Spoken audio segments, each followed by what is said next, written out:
This is Christina Everett, executive producer of podcasts at iHeartRadio. You're about to listen to an episode recorded live at Podmax. Enjoy the show. Today on Inspired Money. But I remember getting into the real estate business, and my first year I made $11,000. And $11,000 in Boston is barely enough to try and get you around. That's a big change. I mean, I went from making $60,000 in corporate to making about $11,000 my first year. I remember sitting in my bedroom floor, like, I just don't know if I'm going to be able to do this. I remember my hands in my face. This is episode 135 with owner of the Mandrell Company and organizer of Boston Wealth Builders, Willie Mandrell. Welcome to Inspired Money. My name is Andy Wong, a managing partner at Runnymede Capital Management. Each week, we bring you an interesting person to help you get inspired, shift your perspectives on money, and achieve incredible things. From making it to giving it away, Inspired Money means making a difference, creating something bigger than oneself, and maybe, just maybe, making the world a better place. Thank you for joining me. Hey, Inspired Moneymaker. Welcome back. If this is your first time listening, welcome. Today we're talking with real estate investor Willie Mandrell. If you listened to episode 97, that was real estate investing for passive income with Lane Kawaoka. That show has performed really well, and I think that today's episode is a good companion episode to that one. Where Lane prefers to invest in secondary and tertiary markets, Willie grew up in the Boston area, very much a primary market, and that's where he invests. He opened his real estate brokerage, the Mandrell Company, in 2012, and he's also founder of Boston Wealth Builders, a 2,000-plus person meetup group that's an educational platform for real estate investing. In this episode, you'll learn why sometimes the best time to start a new venture is during a crisis. And we're going through very unusual times right now. For some people, tough times. So maybe this will be a timely listen for you. The power of niching down in business, that means having a specialty. For Willie, this is a focus on multifamily investments. And the power of organizing and leading a meetup group. Now let's get inspired with Willie Mandrell.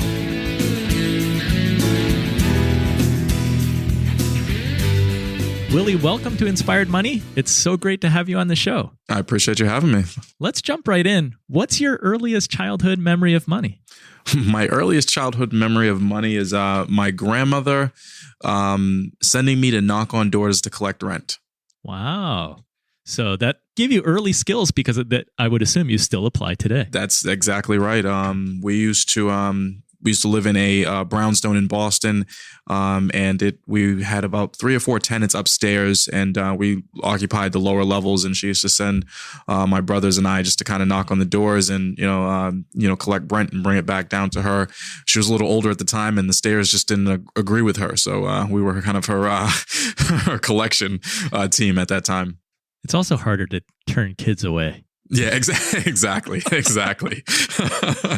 don't remember us having any trouble collecting, so it was pretty simple job. Although some of the renters probably would have preferred that you were selling like popcorn or cookies instead of collecting rent. Exactly. So, but yeah, no, that was definitely my earliest childhood memory. She had a big influence on us early on. My 2 brothers and I are all 3 of us in the real estate business, I think because of her. Do you guys work together? Is it a family business? We don't. I mean, I've taken on the family name. It's the Mandrell Company. It's the umbrella that I use for managing all my properties. But my brothers and I don't work directly together. Believe it or not, I think it's sometimes it's easier to separate things. We bounce each other ideas off one another. We get together to talk about certain problems and issues that we have. But we all have our own separate portfolios right now. You grew up in the Boston area? I did. I grew up in the Boston area. Youth was kind of all over the place. My grandmother did really well for herself. She tried to pass some things down to my father. wanted to send him to college. He didn't finish. Bought him a couple rental properties in the Boston area. He ended up losing them. So when my brothers and I came along, my grandmother, still very much involved, very much loved the real estate business, decided she was going to teach a man to fish versus giving a man to fish.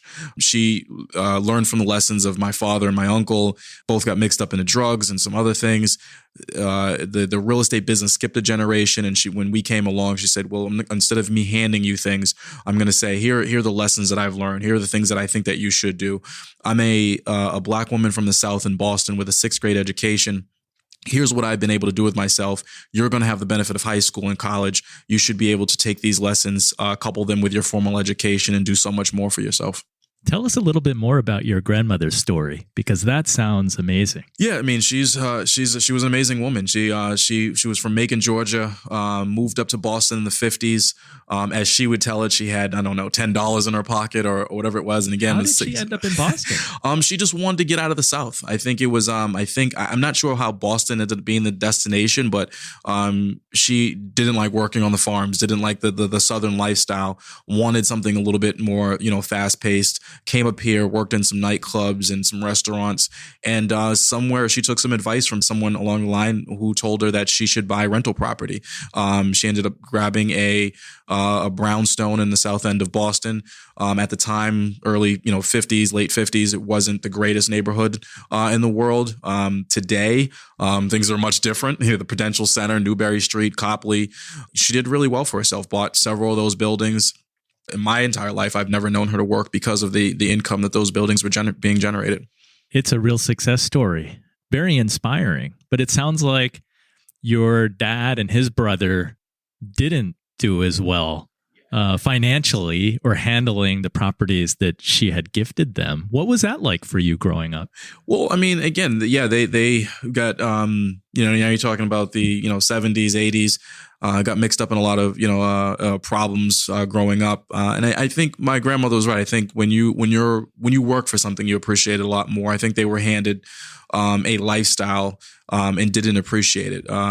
So I learned a lot of lessons from them. I ended up I'm the type of person who, I don't know, I feel like if somebody believes that I'm not going to be able to do something, I tend to get it done. I like that, the naysayer. And I always use my father as kind of like a springboard.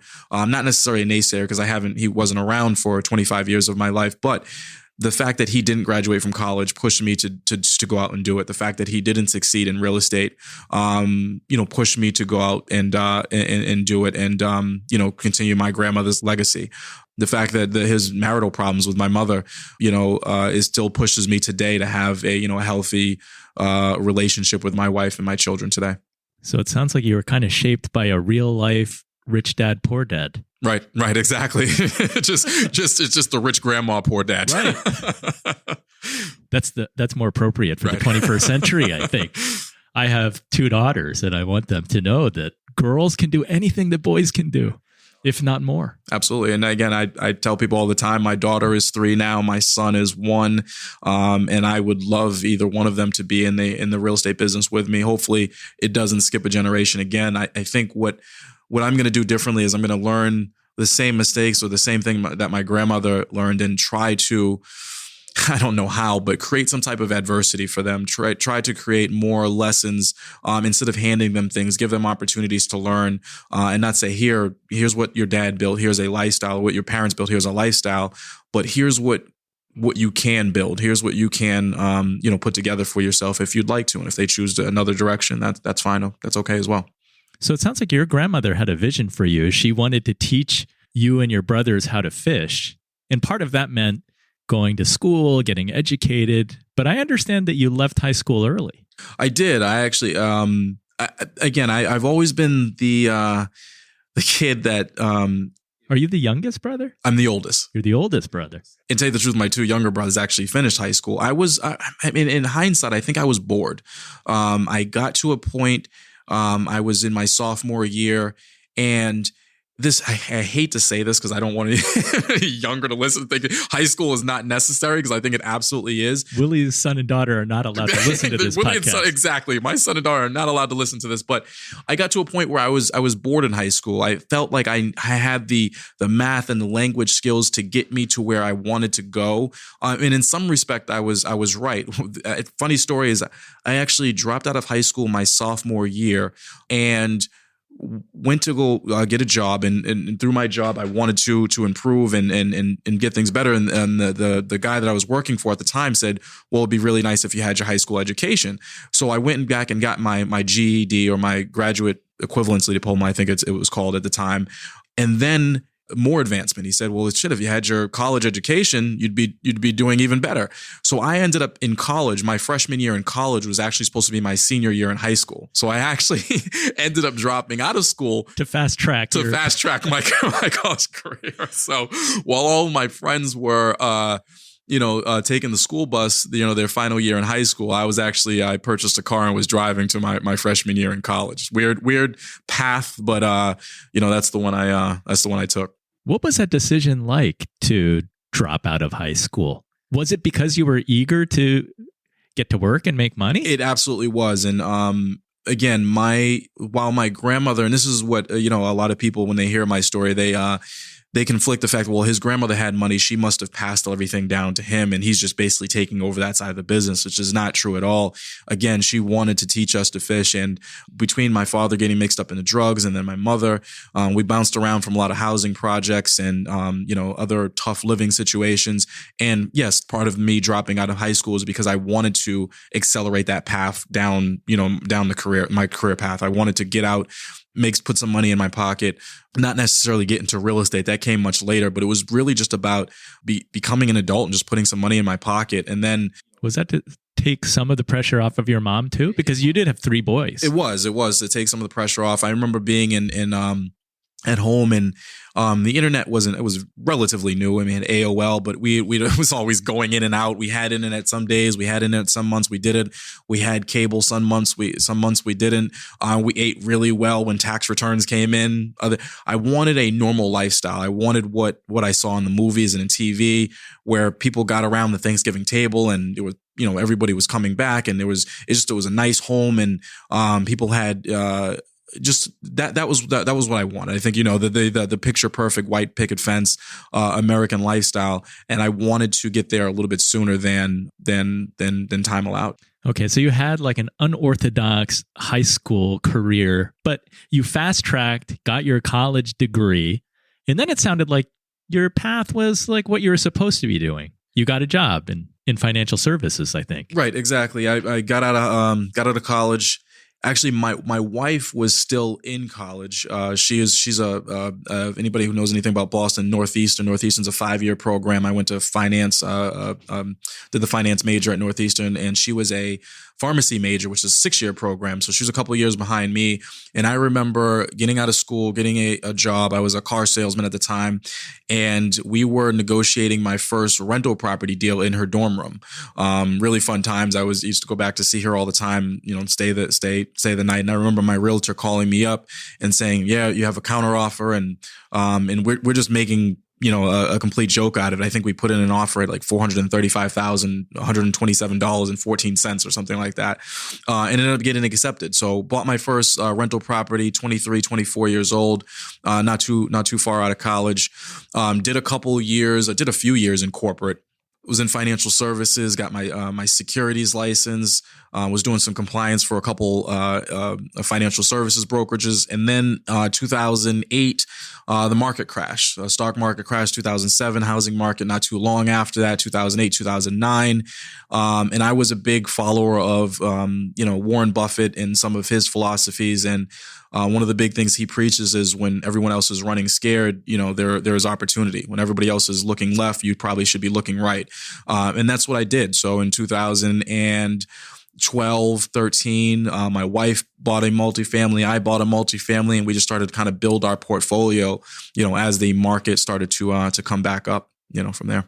Oh, so you and your wife were separately accumulating properties. Well, that's one of kind of my big beliefs. My wife, not so much. I was the one that kind of pushed her into it. And again, I understood that conventional financing, FHA loans and mass housing and stuff like that we have in Boston, you can go out and buy a multifamily with very little money down, but you can only get one. So I basically lent my wife some money and said, hey, why don't you go buy another multi as well? You have to live in it as well? For a certain period of time. It's and this is one of the things I'll leave it up to your listeners to interpret. I think when you sign those mortgage documents, it is an intent to occupy.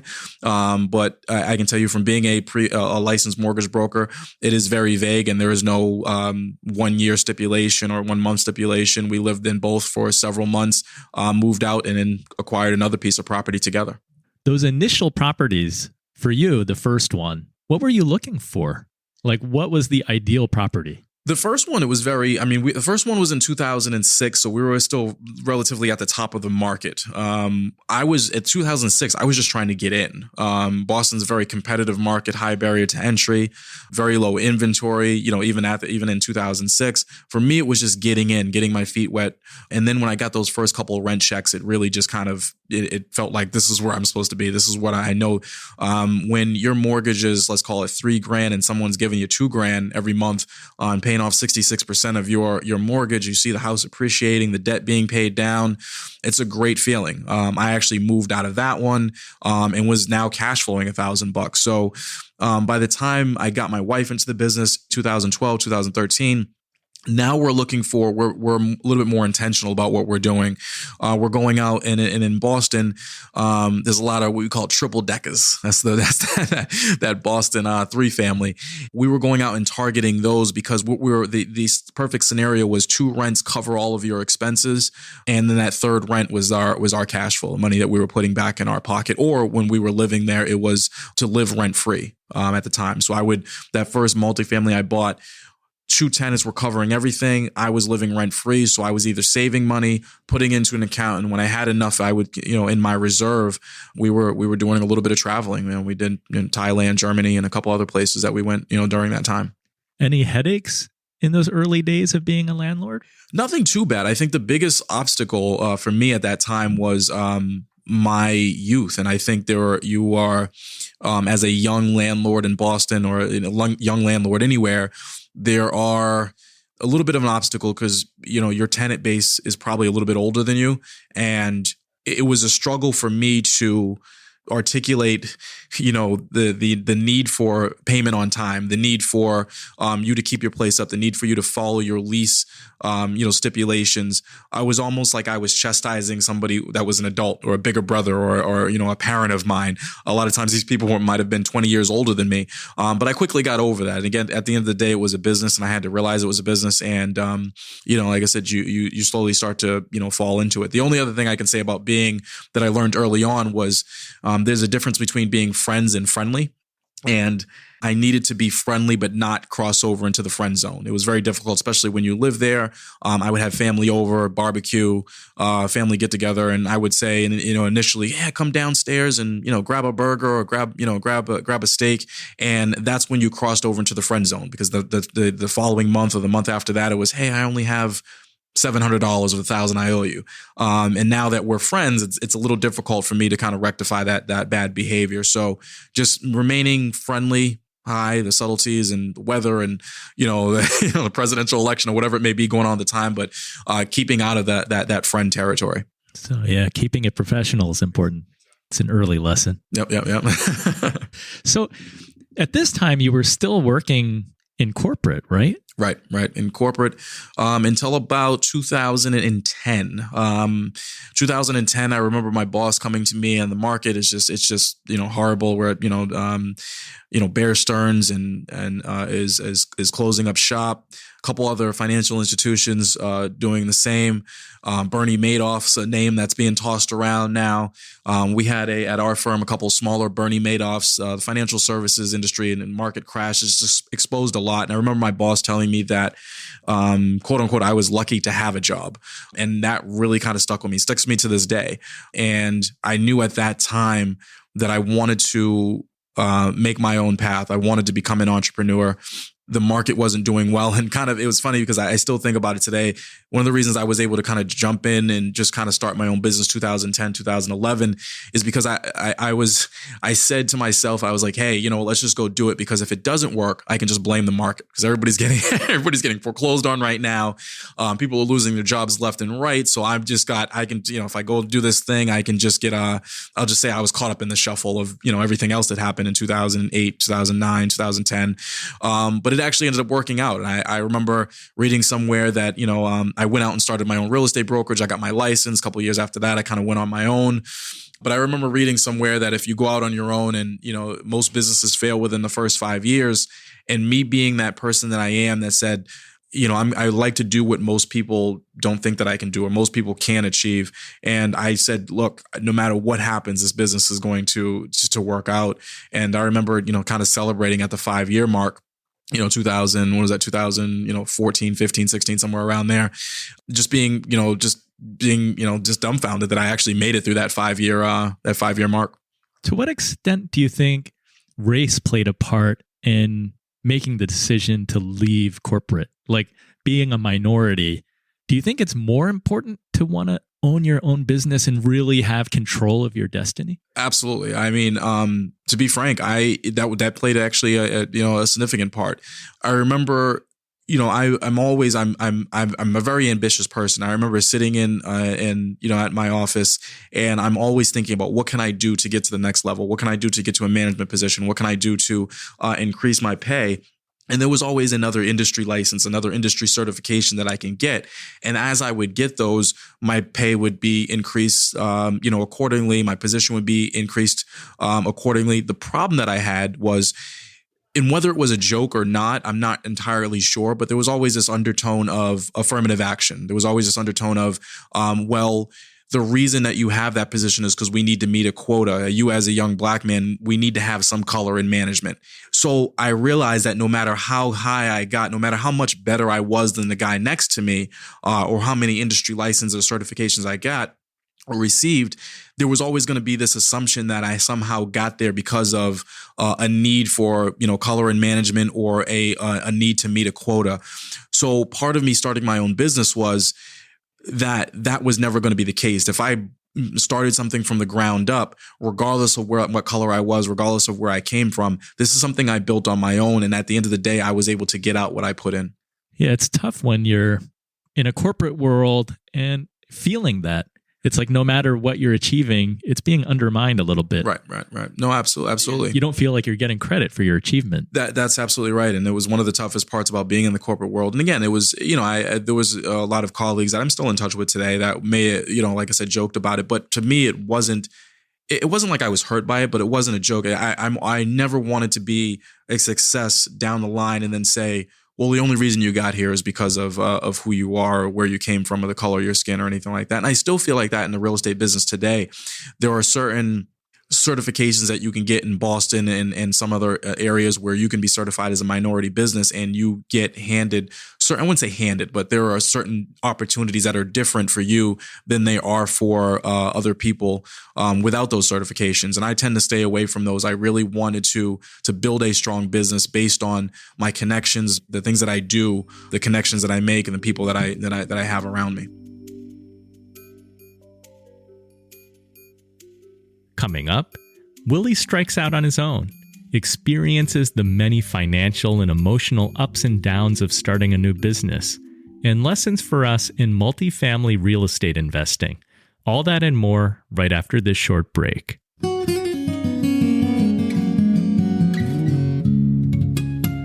The show notes for this episode can be found at inspiredmoney.fm/135.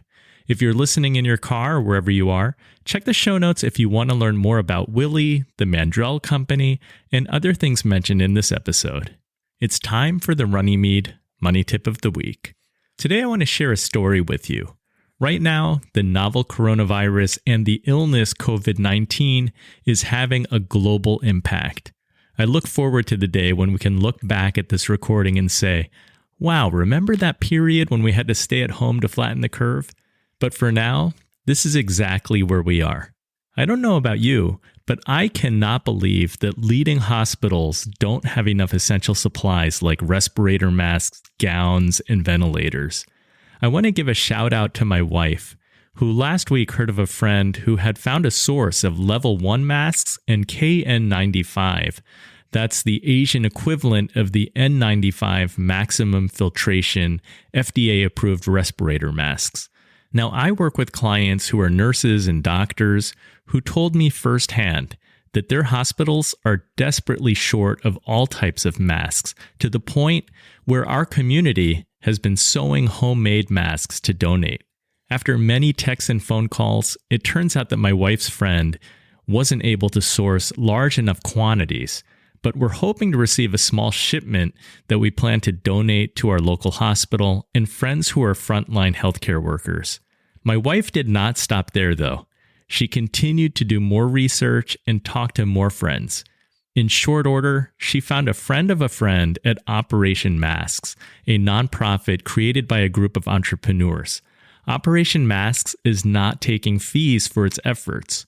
Working at the speed of a startup, Operation Masks sets up relationships to get masks, gloves, and other PPE, that's personal protective equipment, from payment to factory procurement to shipping to ground delivery to hospitals. It's incredibly inspiring to see what private citizens are doing to make a difference. My wife continues to get inquiries via text and email, and in turn, she connects them to the right people to expedite the process. If you're interested in learning more about this organization or supporting, you can find them at operationmasks.org. And I'll also add to the show notes a link to a recent Wall Street Journal article. Whether you're donating money to buy food for healthcare workers, ordering takeout to support local restaurants, or sewing masks, I want to thank you. Even if you cannot afford to donate money right now, I hope that you'll reach out to a neighbor to see if they need help with groceries or if they need help with anything. At this time of remote working and staying at home, it can be really isolating. Sometimes inspired money is not about money at all. Helping can be as simple as reaching out to someone and having a conversation over the phone. That's the Runnymede Money Tip of the Week.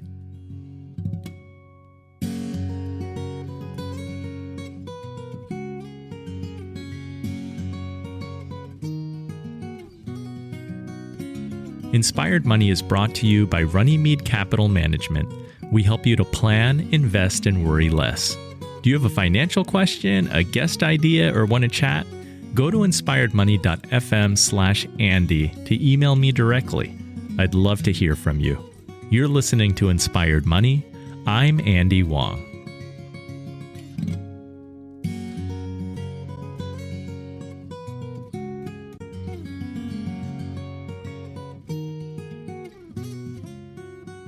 When you struck out on your own, did you have the 3 properties with your wife? Where were you? It sounded like you were cash flowing to some extent. So you had some flexibility.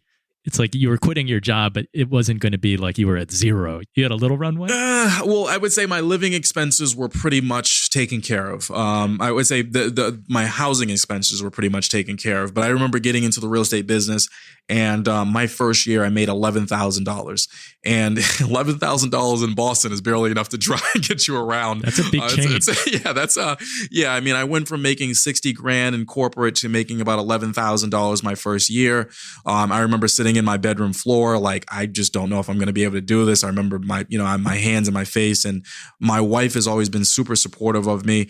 Your wife was working as a pharmacist, or she was still in school? She was in her first couple of years of her residency, so not making nearly the salary, barely making enough to kind of pay our, to help us kind of get through. Obviously, she had her own expenses and travel expenses and everything else. So you did have a period of uncertainty sitting on the floor. I did have very, very much a period of uncertainty. And again, at that time, the market's still not doing, very well as well. People are still kind of running away from real estate and kind of staying away. But I had a couple family members help me out and buy buy their first rental properties, doing really well for themselves now, and just kind of stuck with it, kind of continue to get your name out there. It's like anytime you're in the sales business, I don't think it's just real estate. I think it's any sales business. It takes a period of time to get your name out there. People don't buy real estate like they buy groceries, right? I mean, it takes, a period of recognition, and then, hearing your name out there again and again for them to come back to you. And then, I think my second year I made, $30,000 or $40,000. And then from year 3 on, I've been doing pretty well. That's as a broker. So those first 3 years as an agent, and then, being the ambitious person I am, I think it was year 4, I immediately got my broker's license and opened up my own company, recruited some new agents. And, just recently, I realized that even what I was doing was still a job. I always tell people all the time that, being an agent at the end of the day is still a job. You're independent, whether you're a broker or you own your own company. At the end of the day, my job shifted from selling real estate to recruiting and training and some of the management responsibilities. But at the end of the day, I was still working. It wasn't very passive. Neither is flipping a home or, doing a condo conversion. So in recent years, I would say in the last 3 or 4, I've changed my mindset back to, I was slowly kind of building that portfolio on the side, but I've kind of flipped that mindset back to, it's time to get back to the reason I kind of got into real estate to begin with, is to create passive income, to buy more rental properties, to build up that cash flow side of the business, and to hopefully get to an early and comfortable retirement. Once you struck out on your own in that first year, $11,000, did you have goals at that point to be building a portfolio of properties, or was it more short-sighted, saying, I've just got to ramp up my real estate sales? I did. And again, part of the reason for me getting into the real estate business is because I wanted to be, I saw at the time we had, let's call it 8 units. We had a 2-family and 2 3s. And I saw the power that those 8 units had. The property's appreciating, the debt's being paid down, I'm cash flowing, I'm making a little money. And I got my real estate license because I realized that I no longer, I was tapped out of kind of the conventional way of buying things. The FHA, my wife had one, I had one, we had one together, and more conventional. So that side of the business, I realized that I needed to be immersed into the business. I needed to be in this business full time, every day, all day. I wanted to learn the nuances. I wanted to learn where the best deals are found. I wanted to be talking to sellers firsthand. I wanted to be just immersed in the business every day, meeting more people. And I couldn't do that with a corporate job. So I figured I'd get my real estate license. I'd sell real estate for a couple of years. And then I would hopefully be able to build that portfolio. What happened was it did take over. It took on life on it of itself, because the real estate business is so much involved in the marketing aspect of it, and putting yourself out there as an agent, and the education on the agent, and as an agent, and training new agents and everything else, that it almost distracted me a little bit from my main goal. And that's what the last 3 years or 3-4 years have been about, is getting back to that bread and butter, getting back to why I got into the business to begin with, is in going back to buying those cash flowing properties. What do you credit to your ability to have succeeded as an agent and then opened your own brokerage and hiring people as agents? Is it about self-development? Like, what was the secret? What? Yes, I don't know if this is a secret. Is there one? Yeah, no, I don't know. I think it's just patience and consistency. I think it's knowing what you want and going after it and staying patient. In hindsight, that $11,000 I made in the first years, I should have expected that. I mean, that's it was. Do I have any regrets about hopping into this business? Absolutely not. I would do it all over again the exact same way. So I think it's just patience and consistency. I think, especially today, we live in a world where society is so impatient. It's instant gratification for everything. Everybody wants everything tomorrow or next week, or it's just not worth it for them. In this business, especially on the buy and hold side, it's just not the way it works. It's a slow process, but it's an amazing process. And this is not to sound like I'm bragging in any way, but people don't realize how much you can achieve in the real estate business just by spending time in the business, right? So right now, let's say our portfolio consists of roughly $5 million worth of property. And let's say on that portfolio, we have maybe $3.5 million in debt. So in any given year, I would say next year, if the portfolio appreciates 5%, we're probably going to see an appreciation of, call it roughly $200,000 in value. At the same time, we're paying down debt on that $3.5 million of roughly $50,000. And when I say we, I mean my tenants. So the property is appreciating by $200,000. The debt is being paid down by another $50,000, meaning my net worth is increased by $250,000 over 1 year just by sitting and waiting.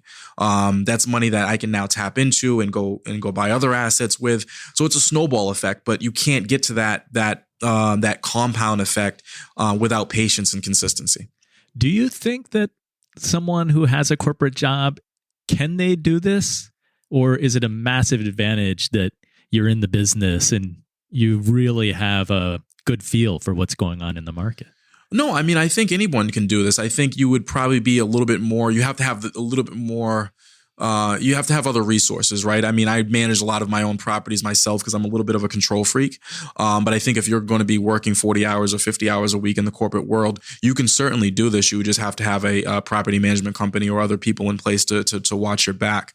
And I tell people all the time, I mean, you don't have to be in the real estate business. You can be a successful physician or a successful pharmacist and buy rental property. And I would encourage you to do so. So yes, there is an advantage, but I think that you can still absolutely, achieve this, outside of being a real estate agent as well.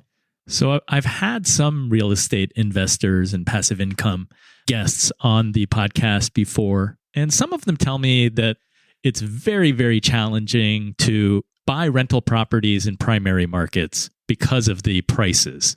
You're in Boston, where things are very, very expensive. I will go as far as saying and sharing that one of my regrets is that my wife and I lived in Brookline. Oh, yeah. And I was there in the late 90s and we bought a condo. We sold it when we moved to New Jersey. But my regret is that I wish that I had held on to that. I would have collected a steady rent that would have increased all these years. And the appreciation is insane. Insane. Yeah, no. So to answer your question, I mean, I'm going to sidetrack and then hopefully circle back around to it. But if I don't, just get to it. But I love Boston, and I one of the reasons I continue to buy there is not only because I grew up there and I live there, but my personal opinion is this, and I think that no matter where we are economically, when you have institutions like Harvard University and MIT and BU and BC and Northeastern and Suffolk and Wentworth, these are institutions that if your kid gets accepted to Harvard, no matter what the economic situation is, you're going to find a way to send them to Harvard, right? I mean, to MIT, there's not going to be, hey, well, Josephine, you can't go to Harvard or you can't go to MIT because we just don't have the financial. We're going to figure it out. And I think as long as those institutions are continuing to grow and buying up everything around them, then the city is going to continue to grow. I remember that, I invest in Dorchester and Roxbury, some of my primary markets right now in Boston. Those neighborhoods were not college neighborhoods 10 years ago, 15 years ago. Today, they are college-heavy neighborhoods just because the colleges are expanding by so much. UMass Boston has probably doubled in size in the last 10 years. A lot of international students coming in, and all of them need housing, and a lot of them get jobs locally, and a lot of them stay. I just think it's a growing market. The mayor has called for, I think, 70,000 new residential units in the next 5 years or so. To answer your question, it is difficult as a high barrier to entry, but once you get in, it is very rewarding to be in a place like Boston. I think that it is one of those cities where if we do have an economic downturn, you won't feel it as much. I think things continue to grow because of those institutions. And like I said, I would encourage people to, if you're in that market or consider that market, definitely buy and hold and stay along for the ride. And that's been your approach, buy and hold. Buy and approach. I've done some condo conversions. I've done some flips, and I've made some money and I've lost some money. And at the end of the day, they're just jobs. One of the things, one of my pet peeves, one of the things that really get underneath my skin is when I hear people talk about wealth building and then they mention flipping or they mention, a condo conversion or something. Those are not wealth building techniques. Those are income generating techniques. Wealth building is when you are paying down a debt, when you're paying off an asset and you can create cash flow from it. Those are, true wealth building tactics. Any lessons that you can share with the listener? It's like experimenting, right? Because you're trying to flip, you're trying to do different things. and you made on some, you lost on some. What are the takeaways there? I would say the biggest lesson is, create a niche or a niche for those of you who will, and stick to it. You don't have to do everything. This business it's a very, especially with Instagram is another one where people are always, I got this and I'm flipping this and I'm doing that. And all these TV shows, flip that house and flip that house, and nothing wrong with it. If that's what you love to do, then do that. But I think there are a lot of shiny objects, especially the more success that you have, as you become successful, there are a whole bunch of opportunities out there, and you have to learn to say no to some, evaluate some, but really kind of carve out a niche for yourself and really master that. I think that the real money in any business is made is in the upper 10 to 15% of the nuances, the details. You can know 80%, 85% of a topic, but I think the real money is in that expert level when you really understand an area, a particular property type, and really master it. That's when you're, like I said, I can, tell you right now, someone calls me up and says, "Hey, I have a multifamily in Dorchester, and it's 550. I'm probably gonna have to hop off this podcast with you right now because I got to go put an offer in that thing and lock it down." I don't even need to see it. I don't need to understand. I don't need to see the foundation, whatever it may be. I just know that it's ready to go. So I would say creating your niche and finding your specific focus in the real estate business is really where the real money is made. So circling back, in the Boston market, are there properties that you can find that like where the 1% rule would apply and it's not in a war zone? Say the truth. So two answers to that. One is the 1% is very difficult to achieve in Boston. And now I would say maybe it's the 1.2 rule or something like 1.3 rule. The second part of that answer is I don't know that there are really many war zones in Boston anymore. Yeah, I mean, I think about that. Yeah, there aren't really. I mean, 10, 15 years ago, you'd been absolutely right. When I was in high school, I remember Mission Hill you don't mess with the Mission Hill kids. That was the tough area of Boston. Mission Hill is nothing but college students right now. I mean, Mission Hill is multi-million-dollar properties, rents at $4,000 a month. It is just absolutely, insane. So I wouldn't, there are rougher areas, but I wouldn't say that Boston has any war zones at this point. If you heard of a property in Dorchester that's selling for $550,000, I mean, you're ready to get off the podcast and pull the trigger. Right. That obviously would require quite a bit of work, right? And updating. Exactly. And some renovation. So it does require quite a bit of homework and study. I only do, at this point in my career, I don't buy anything that's rent ready. I only do credit to bigger pockets, the BRRR strategy. That is the only thing I do. So at 550, yes, I'm considering that it needs everything. I'm going to say at 550, that is probably my target area, 3-family in Boston for 550 to 600. My goal would be to put $250,000 into it. So I'm into it for roughly 750 to 850, have it be worth $1 million to 1.1 at the end of the day, is kind of my bread and butter. I'm able to now take that, refi my investors' cash back out, give them that, and now I have a property that I own, essentially with none of my own money, with a couple $100,000 in equity in it. And that's what you're doing at your company. Do you also bring in investors to invest in properties, or you're doing this for yourself and then managing it? We do. I got to a point where lead generation is a big part of this, right? I mean, you want to talk to as many people as possible. I don't think there's anybody that knows Willie Mandrell that doesn't know that I'm in the real estate business and exactly what I'm looking for. So lead generation, you either have more leads and then you have more money, and there's a kind of a seesaw, but growing the lead generation side of it, every single real estate agent I'm talking to, every single wholesaler, I'm going to every single networking event that's available. I'm hopping on, podcasts. And at this point in my career, I have more leads coming in than money available to me. So yes, I started bringing on investors and partners and sharing in deals and saying, hey, well, if I don't have the resources to buy this thing myself, I'd rather take a 20% or 25% stake in it and have somebody else pick it up than to just not have, the opportunity at all. So yeah, bringing on equity partners, some debt partners. It all depends on the situation and the property and where I am in, the given cycle. I try to refinance the properties, get my money back out as quickly as possible and keep my money working. But if you get 3 or 4 deals that come to you at one time, that doesn't always work that way. And when you talk about the importance of networking and relationships, we haven't talked about your Boston Wealth Builders group yet. Yeah, so I mentioned before I was a little lonely. I mean, I think in 24, 25, 26, I'm losing contact with a lot of friends. We're just not on the same page. I think 27, 28, I'm like, I need to, go out there and start meeting other people that have a similar mindset. So in 2012, so 8 years ago, I started Boston Wealth Builders on meetup.com. And the group has just grown like crazy. We started off with, 100 members, and we'd have several meetings just about random, just multifamily, just buying and the things that we go through and the pain points and, how do you find money and what are your best lenders? We have roughly 2,200 members right now locally in the Boston area. And it's free to join. If any of your listeners are in the Boston area, come through. If they're visiting Boston, definitely come check us out. Free to join. You can find us at bostonwealthbuilders.com. But it's just been an amazing networking and educational platform for me. Learn from a ton of people within the group. So you get a lot of learning from that. You don't get to monetize that? I haven't done anything in terms of monetizing it just yet, but we started the group and it's crazy. It's just 8 years just kind of blown by. And it's just, for me, it's just the connections. It's the amazing connections that you get. I mean, I was financing with hard money not too long ago, paying 12%. And, a friend of mine he's a friend now because he saved me hundreds of thousands of dollars within the group said, hey, why don't you, look at commercial financing or look at construction financing? You have the credit, you have the backing to get it done. And it's been an amazing. So just connections like those that have saved me a ton of money and made me a ton of money as well. That's awesome. Well, getting together 2,200 people is amazing. And it sounds like even when you don't monetize it, more than paid for itself, just in the lessons learned and resources shared. Absolutely. Many times over. I like to ask all the Inspired Money guests, how do you define success? When you just feel comfortable in your own skin.